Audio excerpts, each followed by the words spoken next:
അസ്സലാമു അലൈക്കും വറഹ്മത്തുള്ളാഹി. മുഹീദ്ദീൻ മാല ഹിർസ വ്യാഖ്യാനം 32. ബിസ്മില്ലാഹിർ റഹ്മാനിർ റഹീം. കൂടയിൽ കെട്ടിയവർ മുമ്പിൽ വെച്ചാരേ, കൂട അഴിക്കും മുൻ അതിനെ തിരിച്ചോവർ. കുറവുള്ള ഫൈതലെ നന്നാക്കയും ചെയ്ത്, കുറവില്ല ഫൈതലെ കുറവാക്കി വിട്ടോവർ.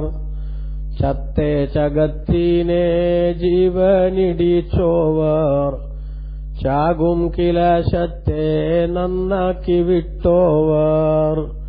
കോഴിയുടെ മുള്ളോട് കൂകെന്ന് ചൊന്നാരെ, കൂശാതെ കൂകി പാറപ്പിച്ച് വിട്ടോവർ. കൂടയിൽ കെട്ടി അവർ മുമ്പിൽ വെച്ചാരെ, കൂട അഴിക്കും മുൻ അതിനെ തിരിച്ചോവർ. കെട്ടി ബന്ധാക്കി ശൈഖവറുകളുടെ മുമ്പിൽ, കൂടയിൽ, കൊട്ടയിൽ എന്നൊക്കെ പറയാം, എന്താണുള്ളതെന്ന് മുമ്പിൽ വെച്ച കൂടയിൽ എന്താണുള്ളതെന്ന് അത് തുറക്കുന്നതിന് മുമ്പ് തന്നെ ശൈഖവറുകൾ പറഞ്ഞു. കുറവുള്ള ഫൈതലെ നന്നാക്കുകയും ചെയ്ത്, കുറവില്ല ഫൈതലെ കുറവാക്കി വിട്ടോവർ. ശൈഖവറുകൾ കുറവുള്ള കുട്ടിയുടെ കുറവ് മാറ്റിക്കൊടുക്കുകയും കുറവില്ലാത്ത കുട്ടിക്ക് കുറവ് കൊടുക്കുകയും ചെയ്തു. ഈ രണ്ടു വരി ഒരു സംഭവത്തിലേക്ക് സൂചന നൽകുകയാണ്. ബഹ്ജത്തുൽ അസ്റാറിന്റെ 63-ാമത്തെ പേജിൽ ഈ സംഭവം വിശദീകരിക്കുന്നുണ്ട്. അതായത്, രണ്ട് കൊട്ടയിലായി അല്ലെങ്കിൽ കൂടയിലായി രണ്ട് കുട്ടിയെ, ഒന്ന് നടക്കാൻ ശേഷിയില്ലാത്ത കുട്ടിയാണ്, മറ്റൊന്ന് കുഴപ്പമില്ലാത്ത കുട്ടിയാണ്. ഇങ്ങനെ രണ്ട് കുട്ടികളെ രണ്ട് കൊട്ടയിലാക്കിയിട്ട് കെട്ടി, പുറത്തുനിന്ന് നോക്കിയാൽ കാണാത്ത വിധത്തിലുള്ള ഈ കുട്ടികളെയും കൊണ്ട് റാഫിളിയാക്കൾ എന്ന് പറയുന്ന ഒരു തരം പുത്തൻവാദികൾ അവര് ശൈഖവറുകളെ സമീപിച്ചു. എന്നിട്ട് മഹാനവറുകളോട് പറഞ്ഞു, ഇത് രണ്ടിലും എന്താണുള്ളതെന്ന് നിങ്ങൾ ഞങ്ങൾക്ക് പറഞ്ഞു തരണം. അപ്പൊ മഹാനവറുകൾ അവിടുത്തെ ഇരിപ്പിടത്തിൽ നിന്ന് ഇറങ്ങി വന്ന് ഒരു കൂടയിൽ കൈവച്ചുകൊണ്ട് ഇതിൽ നിൽക്കാൻ കഴിയാത്ത ഒരു ചെറിയ കുട്ടിയാണ് എന്നും, എന്നിട്ട് തന്റെ മകൻ ഷെയ്ഖ് അബ്ദുർ റസാഖ് റളിയല്ലാഹു അൻഹുവിനോട് അത് തുറക്കാനും ആവശ്യപ്പെട്ടു. തുറന്നു നോക്കുമ്പോൾ അതിൽ ശൈഖവറുകൾ പറഞ്ഞതുപോലെ മുടന്തുള്ള ഒരു ചെറിയ കുട്ടിയാണ് ഉണ്ടായിരുന്നത്. ശൈഖവറുകൾ ആ കുട്ടിയുടെ കൈപിടിച്ച് നീ എഴുന്നേൽക്കൂ എന്ന് പറഞ്ഞു. അതോടെ കുട്ടി എഴുന്നേറ്റ് ഓടി. അഥവാ ആ കുട്ടിയുടെ മുടന്ത് മാറി പൂർണ്ണമായ സുഖം പ്രാപിച്ചു എന്നർത്ഥം. അതാണ് കുറവുള്ള ഫൈതല നന്നാക്കി എന്ന് പറഞ്ഞതിന്റെ താല്പര്യം. പിന്നീട് രണ്ടാമത്തെ കൊട്ടയിൽ യാതൊരു തകരാറുമില്ലാത്ത കുട്ടിയാണെന്ന് ഷെയ്ഖ് പറയുകയും മകൻ ഷെയ്ഖ് അബ്ദുൽ റസാഖ് റളിയല്ലാഹു അൻഹുവിനോട് അതും തുറക്കാൻ കൽപ്പിക്കുകയും തുറന്നു നോക്കുമ്പോൾ കുഴപ്പമൊന്നുമില്ലാത്തൊരു ചെറിയ കുട്ടിയെ അവിടെ കാണുകയും ചെയ്തു. പക്ഷെ ആ കുട്ടിയോട് ശൈഖവറുകൾ പറഞ്ഞു, നീ ഇരിക്കൂ എന്ന് പറഞ്ഞു. പിന്നെ ആ കുട്ടിക്ക് നിൽക്കാൻ കഴിഞ്ഞില്ല, അവൻ ഇരുന്നു പോയി.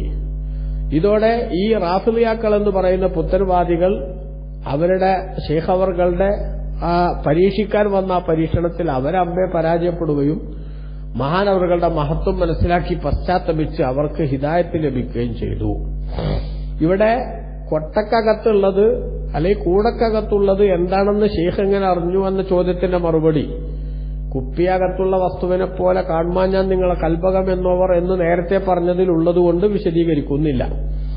ഇനി നിൽക്കാൻ കഴിയാത്ത കുട്ടിയെ ശരിയാക്കി വിട്ടു എന്നതും പ്രശ്നമുള്ള സംഗതിയല്ല, കറാമത്തുകൊണ്ട് അങ്ങനെ സാധിക്കും.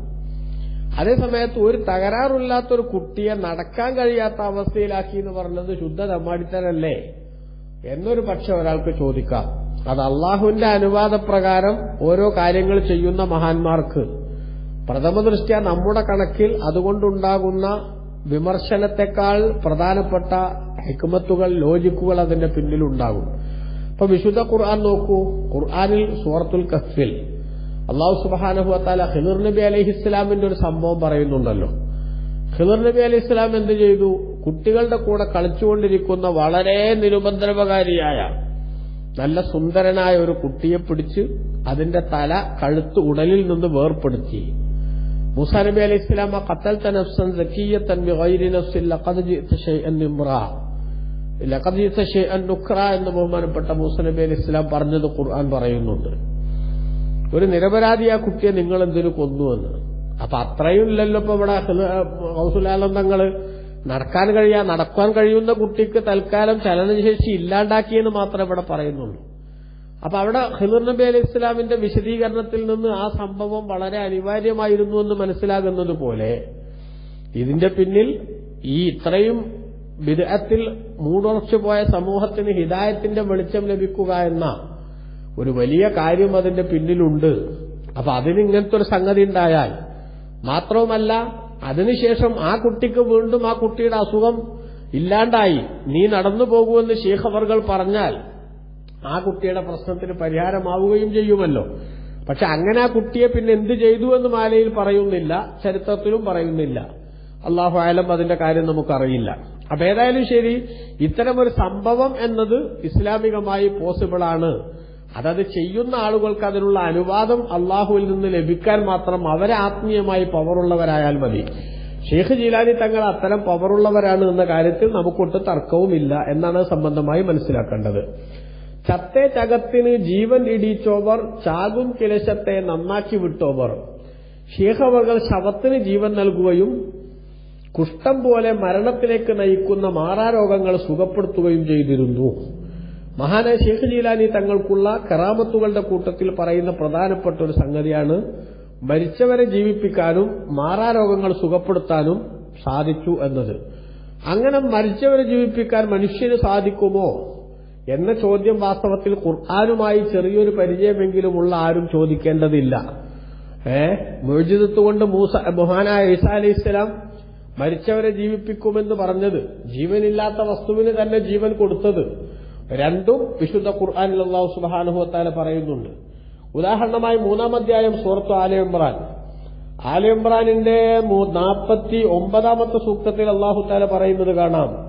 വറസൂലൻ ഇലാ ബനീ ഇസ്രായീല അന്നീ ഖദ് ജിഅ്തുകും ബിആയത്തിൻ മിർ റബ്ബികും أني أخلق لكم من الطين كهيئة الطير فأنفخ فيه فيكون طيرا بإذن الله وأبرئ الأكمه والأبرص وأحيي الموتى بإذن الله وأنبئكم بما تأكلون وما تدخرون في بيوتكم إن في ذلك لآية لكم إن كنتم مؤمنين. ഈസാ അലൈഹി ഇസ്ലാമിനെ സംബന്ധിച്ച് അല്ലാഹു സുബ്ഹാനഹു വ തആല പറയാണ്, ബനൂ ഇസ്രായേലിലേക്ക് ഒരു പ്രവാചകരായിട്ടാണ് അല്ലാഹു തആല എന്നെ നിയോഗിച്ചിരിക്കുന്നത്. അന്നീ ഖദ് ജിഅ്തുകും ബിആയത്തിൻ മിർ റബ്ബികും, നിങ്ങളുടെ നാഥനിൽ നിന്ന് കൃത്യമായിട്ടുള്ള തെളിവുമായാണ് ഞാൻ നിങ്ങളുടെ അടുത്ത് വന്നിരിക്കുന്നത്. അന്നീ അഖ്ലുഖു ലക്കും മിനത് തൈനി കഹൈഅത്തി തൈരി ഫഅൻഫുഖു ഫീഹി ഫയകൂനു തൈറൻ ബിഇദ്നില്ലാഹ്. ഞാൻ കളിമണ്ണിൽ നിന്ന് പക്ഷിയുടെ രൂപമുണ്ടാക്കി അതിൽ ഞാൻ ഊതുമ്പോൾ അള്ളാഹുവിന്റെ അനുവാദപ്രകാരം അത് പക്ഷിയായി പറന്നുപോകും. അപ്പൊ ജീവനില്ലാത്തതിന് ജീവൻ കൊടുക്കുക അത്രയും സങ്കീർണമല്ലല്ലോ, ജീവൻ ഉണ്ടായിട്ട് ചത്തുപോയതിന് വീണ്ടും ജീവൻ കൊടുക്കുക എന്നത്. അതേപോലെ തന്നെ ഉബരിഉൽ അക്മഹ വല്ലബറസ, കുഷ്ഠരോഗവും അതേപോലെ വെള്ളപ്പാണ്ടുമൊക്കെ ബാധിച്ച് ചികിത്സാ വൈദ്യശാസ്ത്രം പരാജയപ്പെട്ട രോഗികൾക്ക് ഞാൻ സുഖം നൽകുമ്പോൾ വഹിയിൽ മൗതാ ബിഇദ്നില്ലാഹ്, അള്ളാഹുവിന്റെ അനുവാദപ്രകാരം മരിച്ചവരെ ഞാൻ ജീവിപ്പിക്കും. അമ്പിയാക്കൾക്ക് മുഅ്ജിസത്ത് കൊണ്ട് മരിച്ചവരെ ജീവിപ്പിക്കാൻ സാധിക്കുമെങ്കിൽ ഔലിയാക്കൾക്ക് കറാമത്ത് കൊണ്ടും അത് സാധ്യമാണ് എന്ന് നേരത്തെ നമ്മൾ വിശദീകരിച്ചിട്ടുണ്ട്. അതുമാത്രമേ ചത്ത ജഗത്തിന് ജീവൻ ഇടിച്ചോവർ ചാകും കിലശത്തെ നന്നാക്കി വിട്ടോവർ എന്ന ഈ വരികളിൽ ഉള്ളൂ. ഇനി അതിന്റെ തന്നെ ഒന്നുകൂടി ഒരു സ്ഥിരീകരണമാണ്, കോഴിയുടെ മുള്ളോട് കൂകെന്ന് ചൊന്നാരെ കൂശാതെ കൂകി ഫറപ്പിച്ചു വിട്ടോവർ. നീ എഴുന്നേൽക്കൂ എന്ന് കോഴിയുടെ അസ്ഥിയോട് ശൈഖ് അവർകൾ പറഞ്ഞപ്പോൾ അസ്ഥി കോഴിയായി മാറുകയും എഴുന്നേറ്റ് കൂവുകയും ചെയ്തു. അള്ളാഹുവിന്റെ അനുവാദത്തോടെ ഭക്ഷിക്കപ്പെട്ട കോഴിയുടെ അസ്ഥികളെ വീണ്ടും ജീവനുള്ള കോഴിയാക്കി രൂപാന്തരപ്പെടുത്തിയ ശൈഖ് അവർകളുടെ ഒരു കറാമത്ത്. നേരത്തെ മരിച്ചവരെ ജീവിപ്പിക്കുക എന്നു പറഞ്ഞതുമായി ബന്ധപ്പെട്ടുള്ള വിഷയത്തിന്റെ സ്ഥിരീകരണം. അങ്ങനത്തെ ധാരാളം സംഭവങ്ങൾ മഹാനായ ശൈഖ് ജീലാനി തങ്ങളുടെ ജീവിതത്തിൽ നടന്നിട്ടുണ്ട് എന്നാണ് ഇവിടെ പറയുന്നത്. അത്തരം സംഭവം സാധ്യമാണ്, പോസിബിളാണ് എന്നത് ഖുർആനും അതേപോലെ തന്നെ ഹദീസുമൊക്കെ ധാരാളമായി തെളിയിച്ചിട്ടുള്ള കാര്യവുമാണ്. മുഹീദ്ദീൻ മാലയിലി പറഞ്ഞ വരികളിലൊന്നും തന്നെ നമുക്ക് സംശയിക്കേണ്ടതോ അല്ലെങ്കിൽ അതിശയോക്തി കലർന്നതോ ആയിട്ടുള്ള സംഗതികളല്ല. മഹാന്മാരുടെ കറാമത്ത് മുഖേന അല്ലാഹു തആല സാധിപ്പിച്ചു കൊടുക്കുന്ന സംഗതികൾ മാത്രമാണുള്ളത്. അല്ലാഹു നല്ലത് ഉൾക്കൊള്ളാൻ നമ്മെ എല്ലാം അനുഗ്രഹിക്കുമാറാവട്ടെ. ആമീൻ. വസല്ലല്ലാഹു അലാ സയ്യിദിനാ മുഹമ്മദ് വഅലിഹി വസഹ്ബിഹി വസല്ലം. വൽഹംദുലില്ലാഹി റബ്ബിൽ ആലമീൻ. വസ്സലാമു അലൈക്കും വറഹ്മത്തുള്ളാഹി.